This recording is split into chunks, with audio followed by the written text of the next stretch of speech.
Welcome to the podcast, She is Fab, where we discuss all things Fab, women empowerment, and life coaching. My name is Evelyn, also known as the Fab Chieftess, and I am a mindset transformation coach.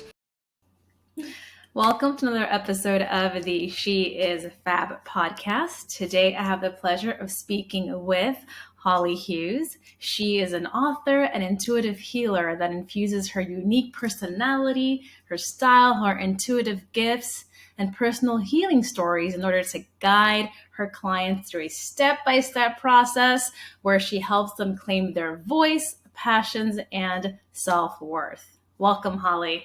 Thank you so much. I think I need to take that part of the recording and just slap it on my website so it's your voice saying it. I like how you introduced me. That was really good. Oh, thanks for the compliment. Okay. So Holly, tell us a little bit about you. What led you to this journey to now helping individuals claim their passions, their voice? I think I've had a lot of lifetimes in this lifetime, and in every age bracket, I've learned a little bit more. And I've also learned the myth that, when you're over 50, you're not dead, right? So you're still exactly who you are. Your body is just aged. And with knowing all of that, if I can help someone through some of the crazy, not crazy, emotional stories and things that happen in my life, if I can help them navigate in a way that it's less painful or empowering at a much younger age, then I just feel like I have to. That's a great statement, because a lot of us, the way we learn, the way we grow is through those experiences, right? And obviously, if we knew what we know now in our youth, we could avoid a lot of pain along the way. So it's great that you're using your experience to impart on others information they could use to potentially prevent those mistakes or going through painful experiences. Yeah, it's about knowing you're not alone. Like when I was younger, I really didn't know how to ask for help. I thought I could handle it all on my own. My daughter is 13 next week, and she and I actually had a conversation the other day about, whatever happens, let me know, because I kept a secret from my mother when I was 15, and I kept it until I was 28. And Wow. If I had shared that secret, how different would my life have been? Now, my daughter is young, and it's inappropriate to say that mommy was raped when she was 15, right? Mm-hmm. But I know that that's a possibility. And instead of being afraid and making my daughter fear the world, what I want her to know is that there's so much support and love. And no matter what happens, even whatever mistakes she might make or situations that are out of her control that she is in, it's not her fault. And it's okay to ask for help. That is so important, especially, in the family dynamic. You would think that because your family, whether you're a mother, daughter, sister, what have you, that you can speak about trauma, you can speak about pain, and you can ask for help. But that's not always the case because of some misperception or feeling of disappointment, just any sort of judgment that you think will come as a consequence of you asking for help or sharing certain information. So it's so great that you are already instructing your daughter at a young age that you are there for her in all manner. Yeah, and here's hoping she asks. Because that's the part I don't have control over. And I say it in my book, and I say it a lot when I'm in session with people, I've been through some stuff, but it doesn't define me. It informs me. And sure, there are periods in my life where I wasn't happy-go-lucky. I was a hot mess or overwhelmed, and I have my highs and my lows, and that's okay. Unfortunately, it's growing pains. We don't really learn lessons, or when everything's going well, we're kind of happy, but people plateau on happiness now, especially in this trauma-filled culture that we're in, right? So how do you process joy, and how do you hold on to it? And how do you move through difficult situations? It's a whole other balancing act. And I think it's those things that are defining people, and that's how they're being defined now. And I don't think that's so great. Right. And to your point, these experiences shouldn't be the defining factor of who you are. They are a part of you, something that you went through, whether it was, positive or negative. But people do tend to focus and hold on to the negative and allow it to impact how they live, allow that trauma to continue to build, if you will, which in turn creates this cycle of negativity. 100%. Yeah. It is work to get over it or move through it, but it's like so liberating when it no longer fills you, or you don't wake up with anxiety and then have to immediately control the anxiety before you go out and face the world. And then you have to plaster like a face on, right? Like those depression commercials where people are holding up little plaques. I think so many people move with a mask. There's a mask at work. There's a mask at home. Who do I need to be? How do I need to be? And on some level, you have to be appropriate at work. I'm not saying, show up in your favorite outfit. It's probably not always appropriate for work, but there's a time and space for that, but you can still be who you are. And no matter where you are. And when you are like that, what I always got, people came to me like who knew me when I was younger, who weren't always very nice to me. And they're like, you were so brave. I was like, what are you talking about? I was just me. They're like, no, but you were just you. And I was still afraid to be me. Yes. Well, I feel like being authentic and being true to who you are is, bravery. Because a lot of times, we live our lives trying to fit into a mold or fit into an image or behave in a way that is acceptable to others, acceptable to the people in our environment, at work, socially, all these different factors that, especially as women, there's additional pressure there to fit a mold. So yes, it is brave to be authentically yourself and not worry about the external and that perception.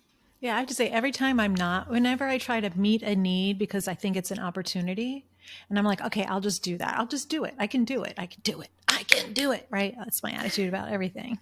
I get kind of crazy and I become a nut about it. Right. I'm like, I'm going to do everything. I'm going to work so hard. I'm going to put so many hours into it. I don't want to disappoint you. I don't want to disappoint you. Right. Like, I don't want to be a sucky guest either, but like whatever the thing is, but if I'm not being me when I do it, I get so sick. I get really depressed. I get fidgety. And then like this whole cycle of being reminded of how judged you can be and how judged I was when I was younger and blah, blah, blah. It all comes up. And then like I do my best and then ultimately it doesn't feel good. Whereas if I did my best and still was me, no matter what the result, I'm still true to who I am. And that feels so good. It just does. Yes. I'm in agreement with you there about being yourself. I feel like it also takes so much more energy and effort to be something that you're not. And eventually it's going to come out. You're going to be unhappy. You're going to be stressed. It's going to show up in how you perform and how you interact with others. So it's just better to be yourself from the beginning. 100%. So those of you that are watching, Holly has a really great energy. Like even when we first, met and introduced ourselves in preparation for this collaboration, I really loved her energy. So if you get a chance, go watch the YouTube visual. You'll love what you see on screen. But you're so funny. You just said that and my camera of you just went blank. Like you're just a box now. Like I don't get to see your face. This is terrible. Yeah, no worries. Sometimes with these recordings, it may not show for you for a moment, but it's still there. It'll still be available. This tiny black box with the microphone. Because you're so fun. You're so sassy. That's the whole thing. Like that makes a conversation interesting. Like knowing that someone is passionate on the other side, right? Yeah. Look at us throwing compliments at each other. See, ladies, this is how it should be. Support each other, uplift each other. Seriously. So I want to go back. You mentioned briefly that you experienced rape at a young age. That is, I could not even imagine, having gone through that. I've had situations where it got close, but, things intervened. Yeah. I protected myself and was able to escape. But when I hear of women who've gone through that, there are so many phases that they go through, and some can escape it and reframe it for the positives. Others get stuck in this negative loop. What was your experience? How did you escape being stuck in that negative void?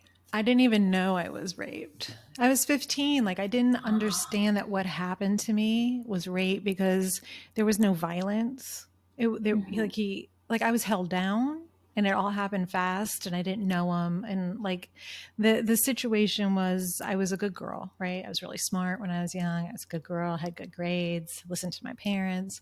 My parents were gone for the day. And my friend came over and she brought these boys, these older boys, and we had a pool table instead of a living room. And we were playing pool. And first of all, like, if my daughter let 5 strange boys into the house that she never knew, I mean, I don't even know. Like, I don't even know what I would do, right? But that's what I did. And one of them went missing. I couldn't find him. He wasn't like in the room, and that made me nervous. And so I went looking for him, and I found him in my parents' bedroom. I was like, "Are you Mhm. stealing something?" And like, it's very because I have disassociated, but it's very much the next thing I know, he was kissing me, and I was like, "Oh, I must look older than I'm 15," and because he was like Mhm. 20, and Wow. of course, I mean, obviously, my gorgeous 15-year-old face. Like, when I see myself at 15, I know what a baby I was. But like, for me in the moment, I was like, what the hell? So the next thing I knew, I was on the bed. I was staring at the wallpaper and he was having sex with me. And there's like a big gap of empty there. And then he got up. Mhm. I feel like he thanked me, and I looked down. There's a huge blood stain on the bed, and then I had to get the bedding. And when I walked out of my parents' bedroom, everyone downstairs applauded. Oh my gosh. So I figured out that my friend set me up, but she just thought it was time for me not to be a virgin anymore. And I hadn't really done anything before that. Like, like I didn't really know Mhm. Malina. I was like super innocent, super shy. But anyway, so the next thing that happened, and this is why I didn't believe it was rape until I was like deep in therapy, was he went downstairs and I called him back upstairs and I made him have sex with me in my room. And it was me trying Wow. to take control over the situation. And then he's like, I can't believe that was your first. Mhm. And that's all I remember of the day. I think they left after that. It's really fucked up. I bled for a Mhm. week. It was like not like I don't know how, like, when other girls break their hymen or lose their virginity, like how long they bleed for. So I don't know, like, I'm so disassociated from it. Like I live it and then it goes away. Is like, so what were all the details? I didn't really Mhm. understand what happened or how all it happened. And then when I was 28 and I was in therapy, I I danced around it like for a long time, and I put myself and dated people where I was recreating the trauma, where sex was never about pleasure. It was about me being in control or me having the power in it. Right. Mhm. And my therapist looked at me. She's like, Holly, you were raped. And I was like, what the fuck are you talking about? Like, I didn't even believe her.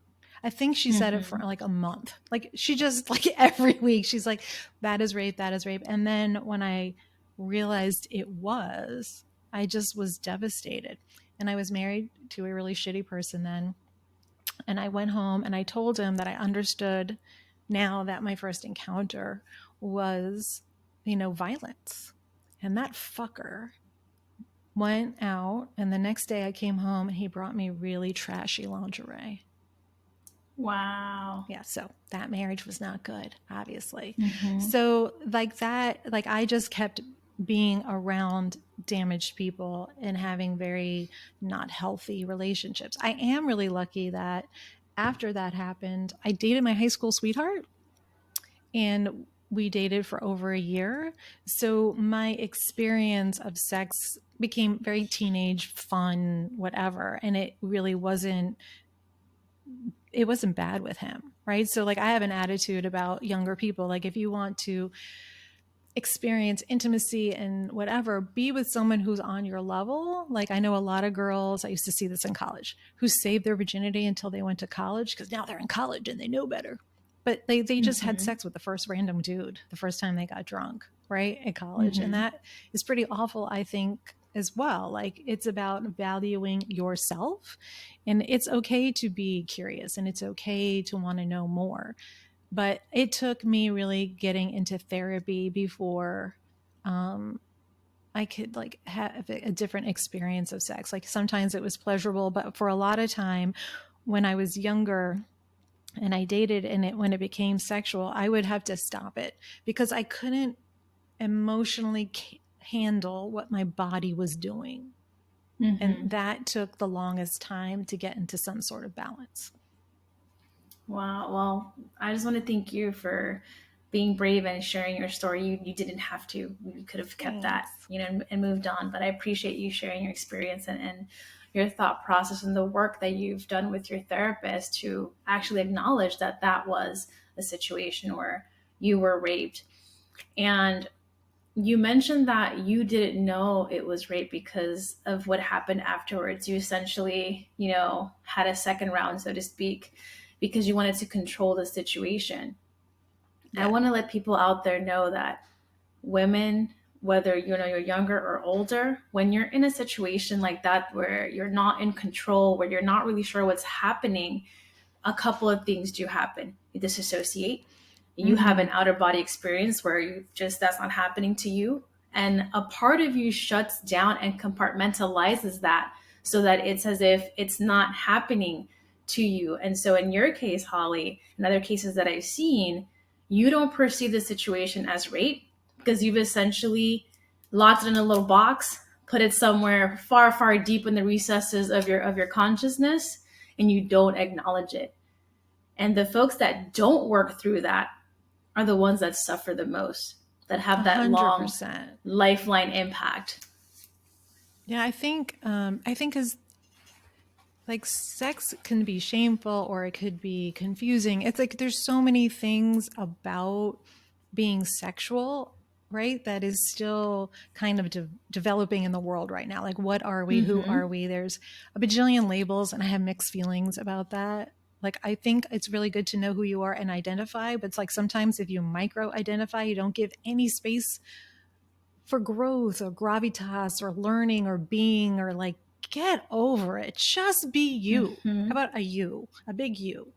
That's my perspective. For it really did. It took work with my therapist, but the minute I actually accepted it was raped, like so much made sense to me. So I've always been a writer. I have all these journals, and I actually wrote a poem about it, but I'm really too lazy to get up about it and read it. But it's just, it really describes my experience of it was my disassociation, because I described the wallpaper.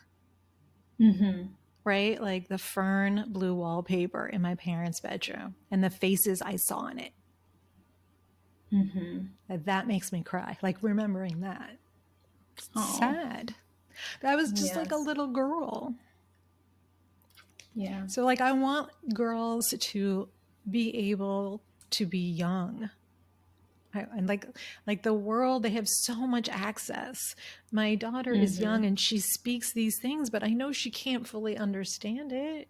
It's okay to slow down. It's always okay to go slow. It's if you, like one of the things I'm teaching her is if your body and your mind aren't like in sync and it's confusing, that's a great place to stop.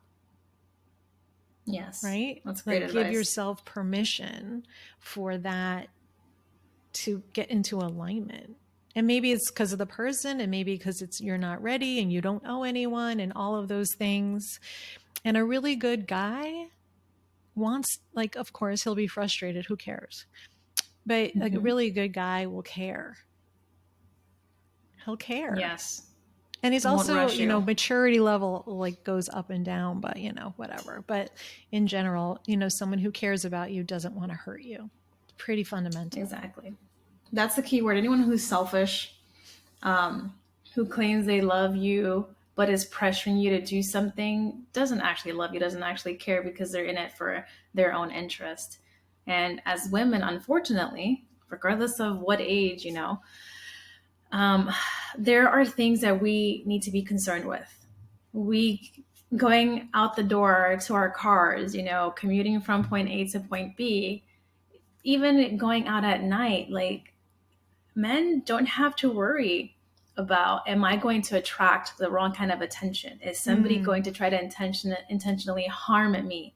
You always have to be aware and protective of yourself. And that state, that constant state of awareness and perceiving physical threat is so tiring for women. And it's Mm. worse so because we don't have the support that we need. There's still a lot of people out there who think that when a woman is in a situation, it's because she herself caused it. Yeah, there is a lot of that. Yeah, situational awareness is really important. Yeah. Yes. So I got really healed. One time I was leaving yoga when I was leaving in LA, and someone like leaned in to show me their phone. Like I think they like I didn't know what they were looking, so I just leaned over and he just grabbed my ass. Honestly, he like brushed up against me.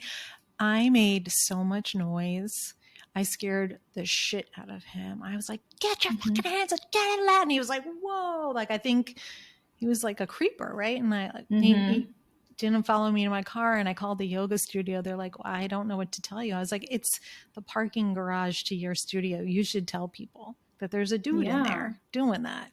So, but like, I was like, I came home and I'm with my husband, new one, same one though. And he was like, where is he? I'm going to kick his ass. I was like, yes, kick his ass. Which he put in because, we live 25 minutes away from it. But like, that is his protectiveness of me is one of the qualities that I definitely like, right? Like I like that exists. So, yeah, but like once you own what happened, you don't really tolerate it happening. You freeze, like there's still not, times where I probably freeze, but it is that disassociation. It just happens. And that was, I think that was where I was the hardest on myself. Right? Like what else did you do? Why couldn't you do? Because you're not rational and you're a kid. Yes. End of story. Like that's just it. Like you said, kids nowadays, they have access to so much information. They know so much more. They even look older because, they're applying what they see on social media, right? The makeup and the styling. So there's that perception too that maybe you're looking at a girl who could be 12 or 13 and you may think she's older because of how she's dressed or the makeup. But these are kids. And obviously, the only way we can protect them, we're not with them all the time, right? So it's just informing them, making sure that they know that you are available to communicate on anything, regardless of judgment. I think the reason why I escaped many of my situations is because my mother, from a very young age, was so open with me, about sex, about how men do things. I saw trauma that she herself experienced growing up and being in the midst of that environment. So that helped me to navigate a little bit better. But I know not every parent is as open with their kids. Yeah, I know. It's crazy. Or even like, my daughter is, again, almost 13, but she physically looks 16 at least. And I'm just like, so we have to have conversations about that. But, one at a time. I think if you're having conversations with people, you have to know where they're at and speak appropriately. One person I met in the past said, have the conversation 2 years before you think you should, because they were already learning about it. Yeah. Yeah. And that's keynote for me for when that time comes. My kids right now are fur babies. So my fur baby just landed in my lap. I'm like, all right, nice. I guess he felt me being sad, right? He's like, oh no, mommy, don't be sad. Isn't that amazing how intuitive they are? Like when they see that you're feeling some type of way, they know to come over and like snuggle up against you. It's the best. I love that. So we've talked a little bit about, some of your background. We talked about, the situation that sort of impacted you for a couple of years. You did your therapy. You were finally able to share that with your family. I see this background here for your book called Real Not Perfect. Yeah. So let's talk about that, because I'm sure that also discloses some of those experiences that you've had. Yeah, it's Real Not Perfect, how to become your happy, authentic self. And it really is about a healing journey to define you on your own terms. So it is almost like a healing session in a book. Actually, I got comments from a few people. They're like, that was intense. And I was like, yeah, well, go slower. like go slower. And it's a book that is a manageable size. There's space in it to do the homework. I have Holly's healing tips and Holly's healing homework in it. But really, it is a journey of what words do you use to define yourself? Really? Are they good words? Or are they bad words? Are you not thin enough? Do you not weigh enough? Are you not this enough or that enough? All right, kitten, hold on. Say hi and then say goodbye. Hi, kitty. And then are you who your family wants you to be? Are you who you think Instagram needs you to be? And then what words do you want to define yourself with? And what's holding you back? What is the family pathology? What do your friends say about you? Are you a people pleaser? How do you say no and mean it? And then deal with the anxiety that comes up when you say no. And what is a boundary? Right? It's energetic field. It is not a fuck you. It's just not. It's just like you respect you, and people who respect you will realize that that's a no because you know your limit. And some days you'll do things for your friends because they really need you, but you'll also respect the days that you just need to like be watching the K-dramas like this woman does and sitting on her sofa and relaxing. Like there has to be some sort of balance. Although I'm really starting to get away from that word. I haven't found a better word. I think a new routine, right? Like 'cause I'm a dancer. I'm like a 5, 6, 7, 8. Like we just need, some days we're quicker, some days we're not. Like, you know, what is it? Because I think balance makes us think that we can manage it all the time. And I don't think we can. And that's where the word help comes in. So after you define yourself and figure out who you are and how to do that, what is self-care? Like self-care 101 to me is like the baths and like salt baths. I'm a big fan of those. And, you know, doing all of those things to soothe yourself, exercise. But what self-care is to me is what feeds your soul. What makes you forget about space and time? What makes you smile and laugh a lot? What makes you fill with joy and get like energized, like dancing, always dancing for me. Dancing, dancing, and then dancing more. Like during the pandemic, like a couple of months ago, I got myself some tap shoes and put a piece of wood out in the garage, and I'm making my family crazy because I'm trying to relearn how to tap. My left foot's a little lazy and it's pissing me off, but like it's a challenge. So for me, you know, that is a challenge. I don't have to be perfect at it. I'm not going to be the best one anywhere. It's just for the joy of it. I tried zip lining a few years ago. I have vertigo, so it was a big deal for me to do it. Freaking love that too. Like we get older and we stop doing things for the joy of it. We think everything we do has to be about achievement. And that's a lie. It could just be for the fun of it. I guess all those crafting people know that, right? Like, what do you do with all those crafts? I don't know. But like, it makes them happy.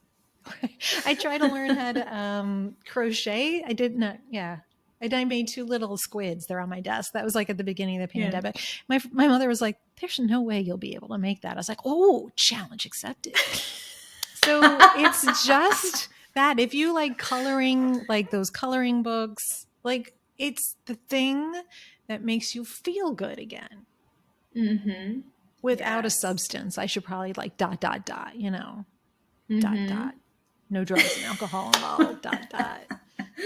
I know they're saying that through COVID, the alcohol consumption has gone up as well as experimentation of drugs. So yeah. So like I see dead people. So drugs are just not a thing for me. Like I'm like, if I see this shit and I see interdimensional beings and I can connect with, like, what am I going to see if I do a drug that's supposed to open you up? Lord knows. No, I'm not interested in that at all.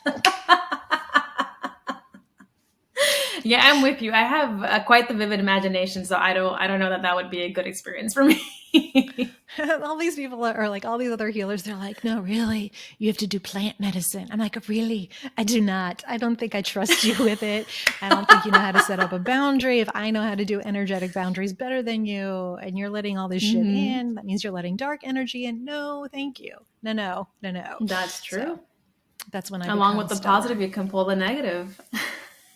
That's a good point. If you don't know how to control the filter, you're screwed. Isn't that good? Yeah, I've heard of healers who incorporate, you know, drugs or herbs that will open you up to have a deeper or more intense experience. But I think anyone exploring that should definitely trust, like really trust the person that they're with, and be in a safe environment, because also whatever you have that's going on up here that Ooh. is hiding could make an appearance, and it can be a negative That interaction. could. So That shit is coming out. It's coming out. No, I actually have friends who are studying plant medicine, and I really like them, and I believe that they have a good vibration for it, and they have like this connection to it. So more power to you. It's just not something at the moment. See, I can say never. Every time I've done that, right? I'm like, I would yeah. never be that person, been that person, right? So I made some doozies of mistakes. That's okay. It's all good. But it's just not quite appealing to me to surrender control over my wits and my body. Like throwing up, Yes. really, is not something I want to purposefully do. Here, Let's take face it, this. we've You'll all been there. trip, and then you'll puke. You'll just keep puking, and then you might go out every end. And it's okay. It's part of the experience. No, thanks. I'll skip that one. No, I remember, it's not like eating those cookie with red situations. wine. No, it's not the same thing. No, I think, and relating that to your point of now that we're older, we don't do things for the fun of it. We do things, for achievement. I think too, even like our passions, for a lot of us have changed, as we've gotten older. But also as we've gotten older, there's the mortality, right? We're more aware of our mortality. So some things that we might have done before, we no longer pursue. Like, for example, I'm not out here climbing trees and and rock climbing, as carelessly as I used to in my youth. Oh, I think you should go back on the mountain. Rock climbing is cool. I've only done it inside. I think that was fun. Motorcycles, I'm not into being street meat, so that's not really my thing. Yeah, but fun. I think even fun is hard because, you and I are contacting and reaching people through social media, right? Like we're working with intention to find people who our message will speak with. So sometimes you're like, oh my God, how come no one saw that video? I think that one was great, or no one liked this or did that. So like separating that as well is super tricky.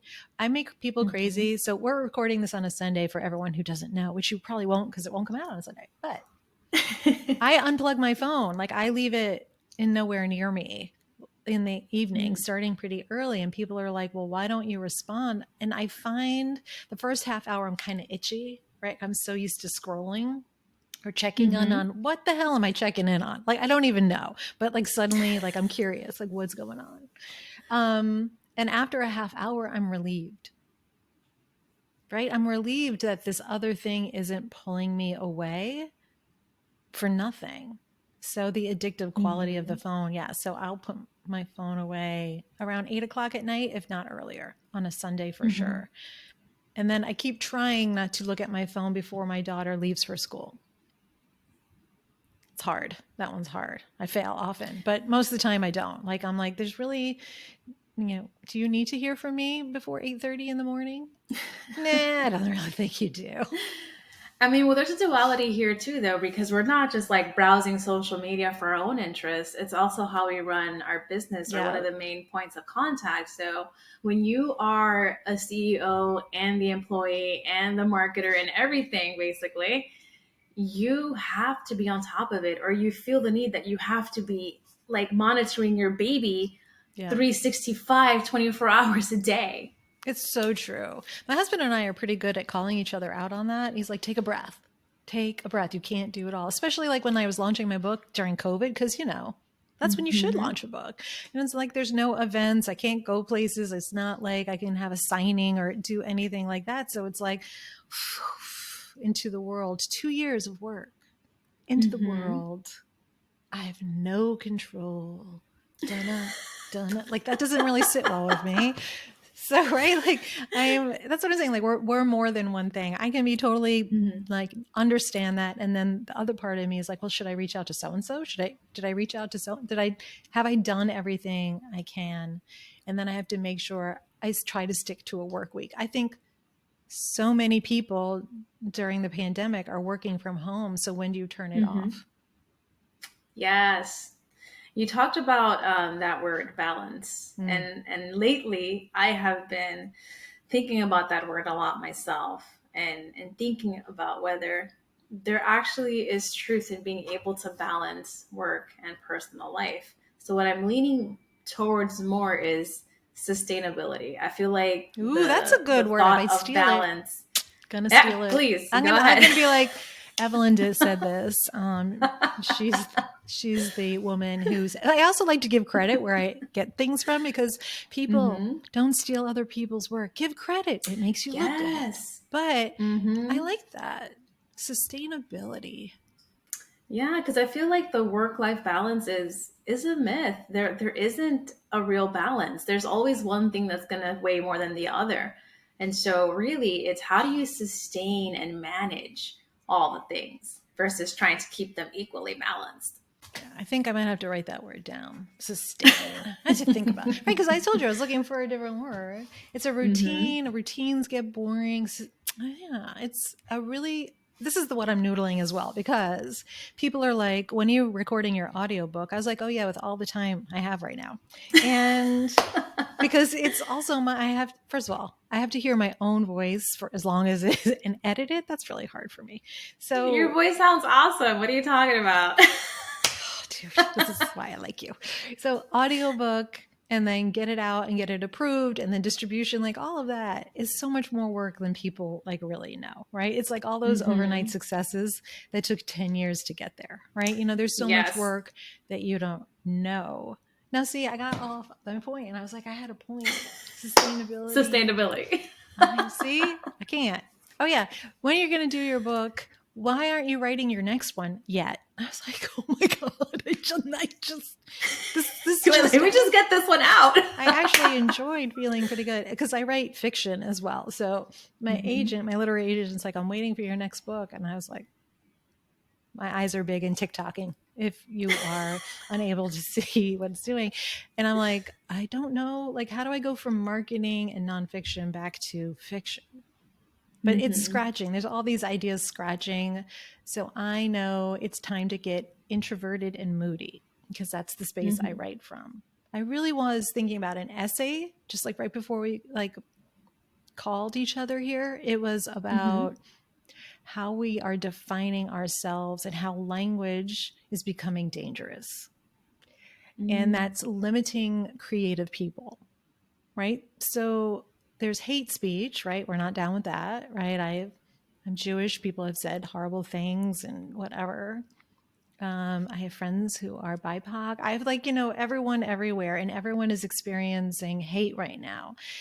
And how Mm-hmm. we're magnifying it bothers me, because it makes, like, if I want to write a character who's experiencing something, how dare you write it? You are a cis white woman living in the South. You're Mm-hmm. the enemy, right? But creativity is meant to open doors. It's meant to make people question. It's meant to make people like appreciate different perspectives. And I think Mm-hmm. if every word is horrible, and it means that if I use this word, what's going on right now is you said this word, which means you are this, that, and the other thing. You are hateful, small minded, prejudiced, and ignorant, and you had better educate yourself. And it's your problem to educate yourself. I don't know where you're educating yourself. If you're going to the wrong thing, then you're even more like, there's just all of that Mm-hmm. instead of an openness to be like, oh my God, there is hate going on in the world right now. There's some really bad shit. What we really need to do is focus on our humanity and Mm-hmm. appreciate cultural differences and Yes. leave space for them, and stop trying to make. I can't experience if you experience some sort of hate, racial something, whatever. I can have empathy for you, which I would, and I'd be really fucking pissed off, right? But like, I can do that, but I cannot feel it the way you do. And what I Mm-hmm. think is happening out there right now is that people want me to feel it and express it, my empathy, my sympathy, and my understanding the way they would. Yeah. And that's impossible because even for people who are of the same background, right? Or same skin color or what have you, you're still going to experience things differently because you are unique individuals with unique experiences. And even if the experience is similar, the way that you process it and you feel about it can be different. So no one can ever fully understand another person's experience. Right. So, but that, I think that for me is like what I'm watching right now. Like my husband and I don't agree on like everything. We have different perspectives on some things, but like what I'm watching with what's happening with language and what stories can be told and who has to tell them and how they have to be Mm-hmm. told. I don't know. Like I have friends who want to write sci-fi fantasy and they're being told, but you are this ethnicity and therefore you must write this sort of You can't. story. Well, that is just dumb as shit too. So like I'm looking for, see, not balance. What are we looking? Sustainability. I think we have Mm-hmm. to, it's supposed to be the age of Aquarius. We're supposed to see each other's humanity. I'm really Mm-hmm. hoping this is the end of the darkness. I get calls from newspapers. I'm like on a list because I write, right? So I get these emails. If you saw what I see, what they're asking for stories and sources of, Mm-hmm. the bandwidth is this. And Wow. on one level, it's really good. People should know the shit that's going on. You should know that there's prejudice in the world, 100%. And that, Mm-hmm. but but there's more than just this happening in the world this week. And I Mm-hmm. think that for me is as an older person, I'll call myself older, middle-aged woman, I'm like there's more. There's more than just that. And and limiting how and what we can say unless you look a certain way, isn't that the Mm-hmm. opposite of what we're trying to do? Yes, that is a great point. And I have this conversation with my girlfriends Ooh, I want to know what you frequently, said.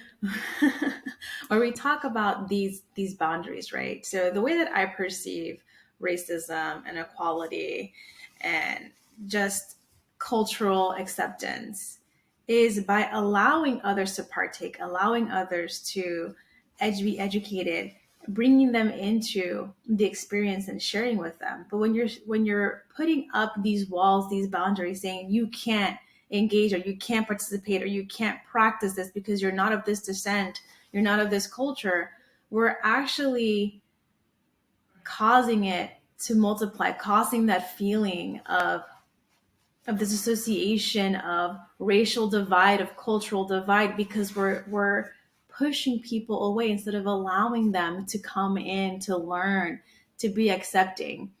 One thing that is always, at the forefront of my mind, because I see it so much, is cultural appropriation, Mm-hmm. right? Let's take a very simple scenario: hair. Mm-hmm. Oh, but Looking at hair's a me, big people. deal. That's that you. This you like you can't wait. No, I'm gonna have to go. Like, no. So wait. So I would like everyone to know I have been taking African dance class for 20 years, right? Like so, it's a big part of my life, and I love it. Like I like that I can't do it during the pandemic is very sad. For a Mm-hmm. while where I live, there was a Black Lives Matter mural uptown and we would meet and dance on there. Am I the minority in the class? Yeah. Do I give a flying? No. And they're my Mm-hmm. people and one of my closest friends I met because of that class. And the drumming and the everything, it means everything. I have a picture, which also I'm not getting up to show you over there. And it's me with my best friend Soraya, and they helped me do the head wrap. I was like, "Am I allowed to do the head wrap?" They're like, "Holly, shut the fuck up! What do you come here, right? Right?" Because at that, I was like, I might be dancing with you for 3 years with this group, Mm-hmm. right? But like, where's that line? Will that upset you? And they're like, no, like, Well, they won't be upset but because they someone know else, you, right? They know you in right? that capacity. They know that you understand what is happening, what that practice is, and they're happy to see that you are trying to learn and engage in a cultural aspect. But somebody who doesn't know you, who sees that, is going to form an opinion immediately, and they're going to assume what?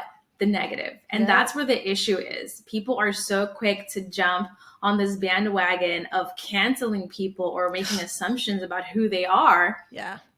without diving deep. And so going back to the thing about the hair, me, for example, I'm Dominican, I'm a Latin woman. My country was colonized by several people, right? I'm a mix of the indigenous, Taino, Black, Spaniard, Caucasian, all of that. But when people look at me, they don't automatically think Black, but they also don't automatically think the culture that I'm a part of. But if I were to rock braids, if somebody doesn't know me, they'd be like, why are you rocking braids? You're not Black. And who are you to dictate what my ethnic background is? Who are you to dictate what my intent is in partaking in something like braiding my hair? So what I'm saying is when it comes to cultural appropriation, when it comes to cultural differences, we should instead be more accepting and ask questions before creating a bigger divide or alienating someone thinking that they're doing it with negative intent. I fully agree, but I think we're in the minority. But I don't know if we are. I think that's kind of like the really interesting thing. I think when everything started with Black Lives Matter and my dance friends, we were doing it on Zoom, and there were a lot of conversations after class. And I just shut the fuck up, right? Like, because I might know you and I might love you and you're my friend, but I don't know your experience and it isn't my place to speak up. I'm here for you, right? I'm here for you and I'm supporting you and I'm listening and like figuring out what can I do? When do I step up? How do I step up, right? How does all of that work? And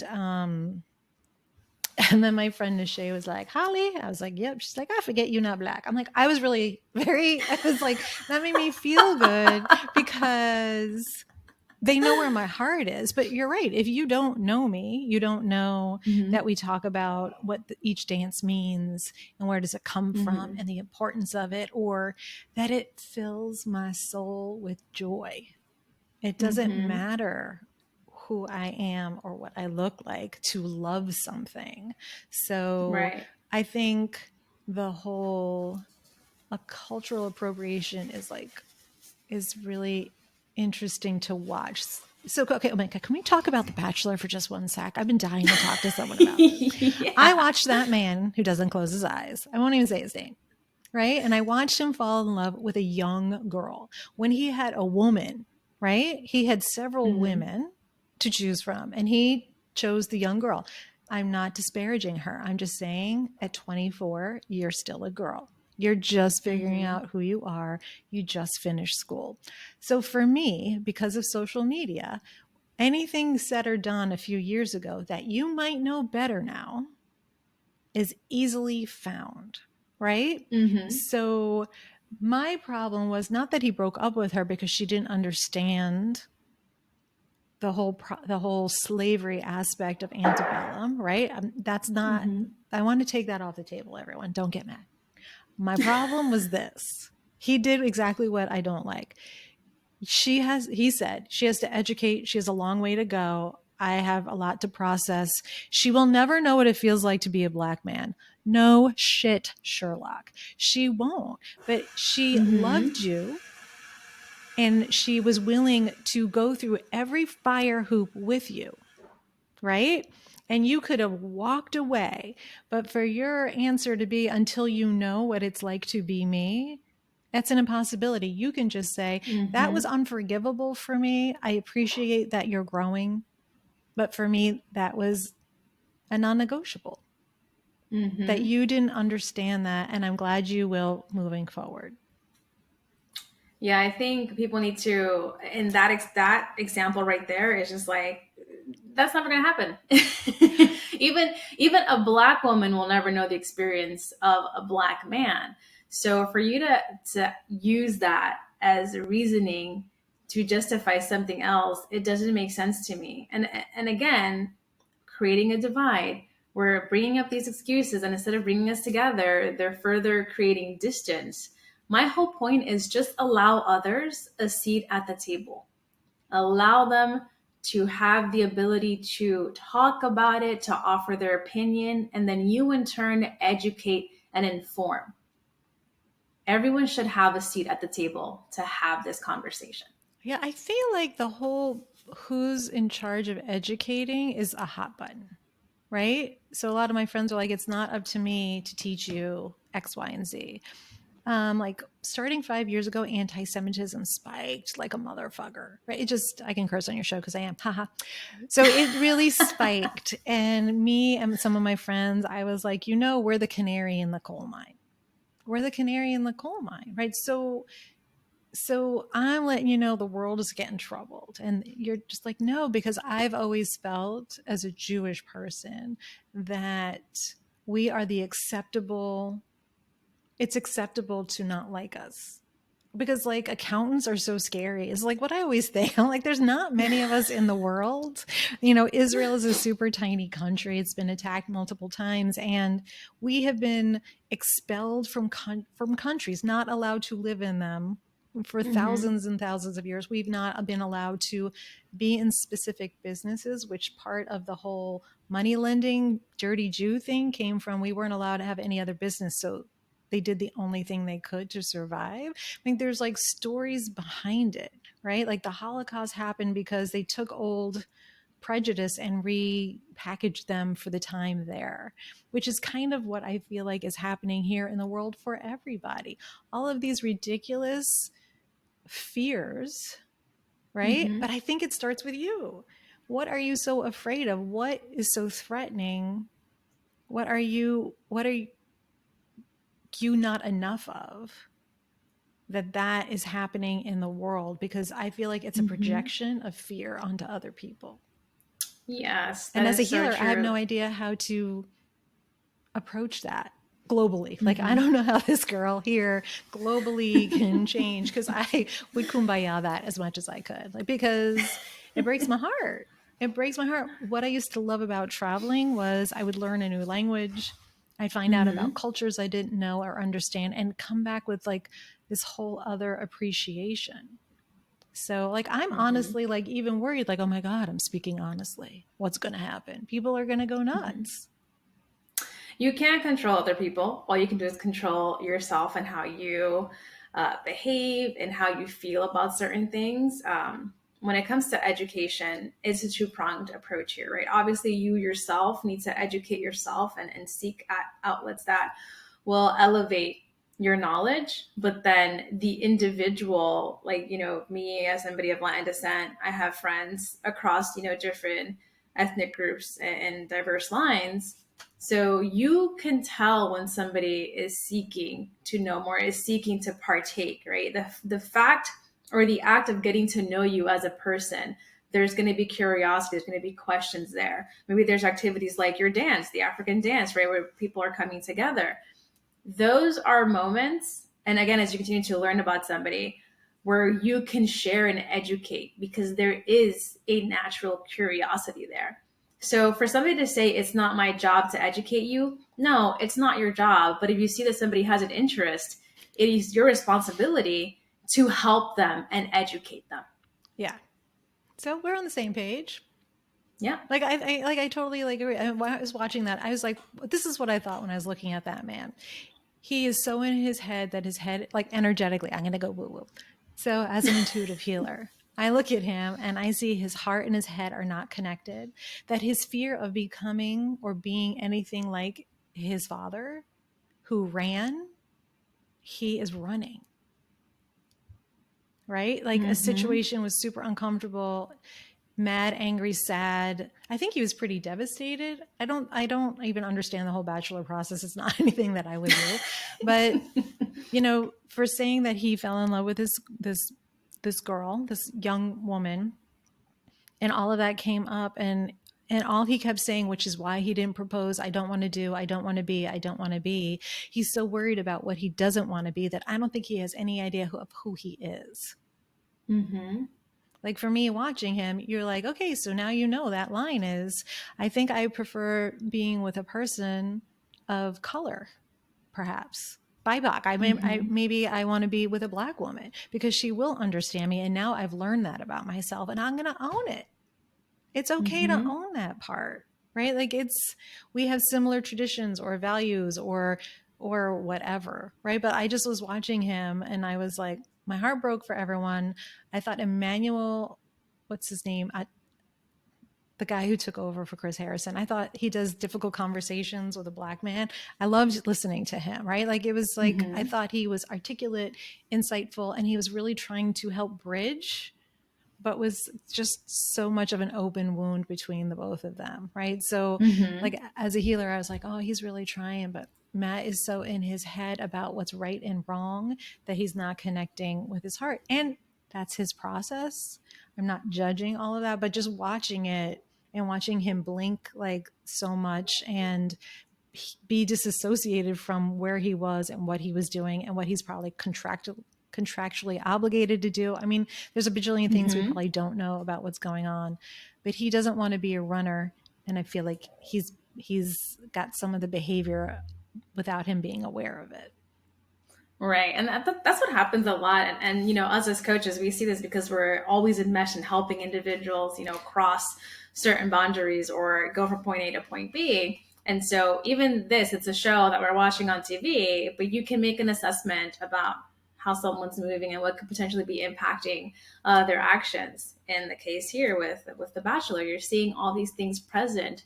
It's your gift, you know, as a coach, those skills that you use on the regular that are coming up and you're like, you know, I see what you're doing there, or I see what might be an issue for you, and this is how I could work on this. But tying this all back, because Holly and I can talk, okay, we talk about several things.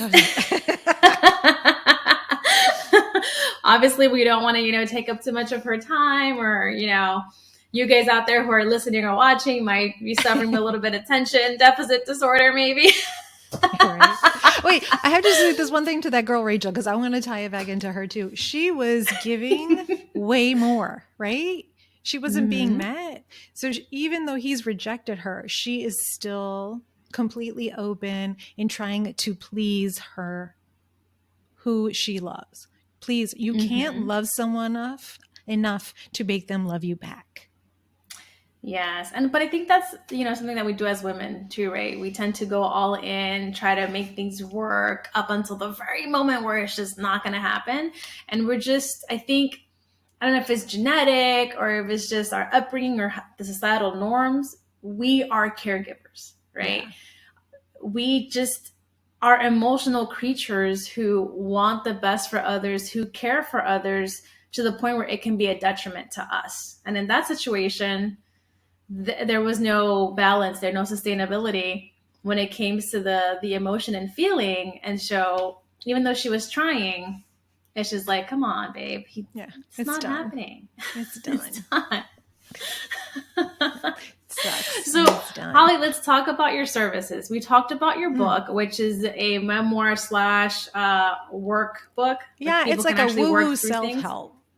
It's like an intuitive healing in a book. Self-help, self-empowerment. Awesome. I love that. I actually have to go and check it out myself. It's free on Kindle Unlimited. You can't lose. Oh, hey. So then right after this, I'm going to go and get that for myself so I can go through that, share that with, you know, my audience as well. We'll put all the links, details to contact Holly. You can learn all about her and the podcast details, YouTube details as usual.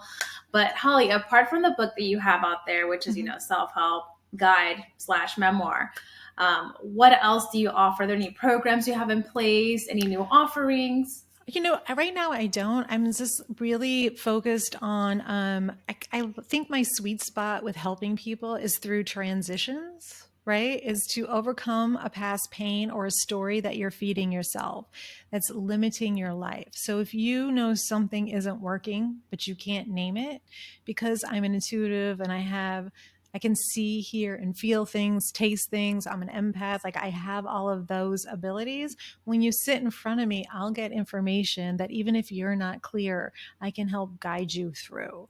And I am the best version of me in the room. I'm super sweet. I promise. I'm direct, but super sweet. And so like I help people through career transitions, relationship transitions, or even managing a lot of family dynamics, just to get to a place where you are empowered and you have your boundaries and you know what your yes is and what your no is. I think that is just a huge gift to give to yourself. Agreed. So you guys heard it here. Holly shared with us a couple of tidbits on her experience. We talked about her self-help guided book and the services that she offers. So we're going to, again, put all the details to get in touch with her. Follow her on Instagram. Follow her via the various outlets and keep track of her journey, because you never know when you might need her help. So before I let you go, any last tidbits you want to share with the audience? My favorite Holly's healing tip. It sums me up. You ready? Life's too short to wear an uncomfortable bra or be in an uncomfortable relationship. That is true. Ladies, we all know about that. You gotta lighten up sometimes too. That was a lot of very serious stuff, but you gotta have a sense of humor about life. I love it. Oh my gosh, Holly, this was such a fun interaction. Again, love your energy, guys. If you're listening, via a podcast provider, I recommend you go to YouTube and check out the accompanying visuals. She's making hearts right now. Again, thank you, Holly, for your time. Thank you for sharing your experience, for your bravery with some of the harder topics. Really appreciate it. You're the best, Evelyn. Thank you so much. Oh, you're welcome. Thank you. We're just a thank you train back and forth. All right, guys, as I always say, preparation, accountability, execution, and resolve are keys to your success. Until next time.